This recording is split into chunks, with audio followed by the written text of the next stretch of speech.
গ্যাসের মাথায় 5 পদ বাদ, হেসেল চালাতে মেনুতে সিদ্ধ ভাত, ডাল ভাত চুচুড়ার আবাসিক হোমে। ওরা প্রবীণ, ওদের জগৎ চার দেওয়ালে বন্দি। ওদের কারো ছেলে মেয়ে থাকলেও দেখে না অথবা দেখার কেউ নেই, তাই ওদের আশ্রয় মিলেছে চুচুড়ার আরোগ্য গুরুকুঞ্জে। কেউ এসেছেন প্রশাসনের সাহায্যে, পুলিশ উদ্ধার করে দিয়ে গেছে। অসহায় অবস্থা দেখে তাদের আশ্রয় দেওয়া হয়েছে গুরুকুঞ্জে। আসলে বিনে পয়সার বৃদ্ধাশ্রমে, সেখানে 70-80 বছরের একাকী বৃদ্ধ বৃদ্ধার কথা বলার, গল্প করার মানুষ পেয়েছেন। তাদের জন্য 3 বেলা খাবারের ব্যবস্থা রকমারি। সকালে জলখাবার, দুপুরে রাতের খাবার তৈরি করার জন্য গ্যাস ভরসা, কিন্তু বর্তমান পরিস্থিতিতে গ্যাস সরবরাহ স্বাভাবিক নেই। তাই 50 জন আবাসিকদের রান্নার জন্য মাসে 8-9টা গ্যাস সিলিন্ডার লাগে, সেখানে পাওয়া যাচ্ছে না। তাই বলে মানুষগুলো অভুক্ত থাকবে সেটা তো হয় না, তাই মেনুতে কাটছাট করে খাওয়ানো হচ্ছে।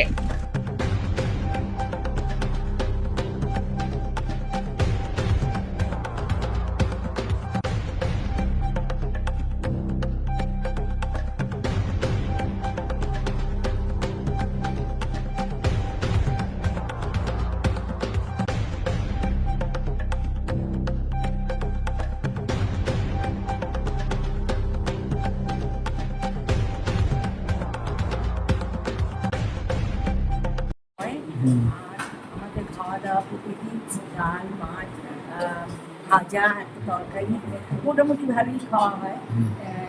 অনুষ্ঠানে তো আরও অপর্যাপ্ত হয়, কিন্তু কয়েকদিন যাবত আমাদের গ্যাসের সমস্যার জন্যে আমাদের খাওয়া দাওয়া গন্ডগোল হচ্ছে, কিন্তু সেটা আমাদের কাছে আমরা হাসি মুখ করে মেনে নিচ্ছি, কারণ সমস্যা তো সকলেই, সমস্যা তো আমাদের একার নয়। আর দাদার মুখের দিকে তাকিয়ে এটা আমাদের মেনে নিতে হবে, তাই আমরা এটাকে কষ্ট করে মনে করছি না আমাদের। এবার কীভাবে কতদিন যায় এরকম সেটার জন্য একটু চিন্তা আছে। আপনার নাম বলুন।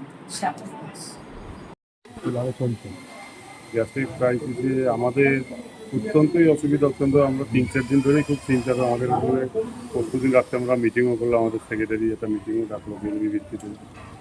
গ্যাসের পরিস্থিতির জন্য আমাদের যে আবাসিকরা আছে, আবাসিক যারা আছে তারা ম্যাক্সিমামটাই প্রশাসনের মাধ্যমেই পাঠানো। কখনো লোকাল থানা, যে আমাদের জেলার বিভিন্ন থানা, কখনো ডিএম অফিস দিয়ে, কখনো এসডিও অফিস, কখনো কোর্ট অর্ডার, বিভিন্নভাবেই আর কি আবাসিকদের পাঠা। সবই সিনিয়র সিটিজেন হচ্ছে।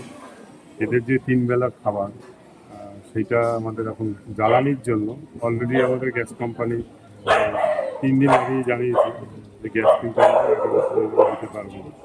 সেই জায়গাতে আমরা সমস্যা, আমাদের মাসে 8 থেকে 9খানা সিলিন্ডার লাগে। যদি গ্যাস পর্যাপ্ত না পাওয়া যায়, আর এখন যারা রাঁধুনি আছে তাদের পক্ষে কাঠে, তারা এখানে পরিস্থিতি সেই নেই কাঠে রান্না করা। সেই জায়গায় আমাদের মিটিং করে সিদ্ধান্ত নিয়েছে এই মুহূর্তে যতদিন না গ্যাসের স্বাভাবিকভাবে আমাদের রান্নায় কাটছে। যেমন আমাদের 2-3 রকমের তরকারি, মাছ কোনো দিন ডিম, চিকেন থাকতো, সেগুলো সব কাটছাট করা হয়েছে। শুধু সেদ্ধ ভাত নয়, ডাল ভাত এই ঔষধি দেওয়া হয়। আজকেও যেমন নিম বেগুন ডাল, অন্য কোনো তরকারি, যেহেতু গ্যাস জ্বালানি। কষ্ট হলেও ওনাদের চালিয়ে নিতে হ্যাঁ, হয়। ওনারা সেটা আছে যে আমাদের ভাত হলেই হবে, যেটা আর কি আমাদের দেওয়া হতো 2-3 রকমের মেনু যাচ্ছে না গ্যাসের সমস্যা। আশা করি গ্যাসের সমস্যাটা নেই, তারপরে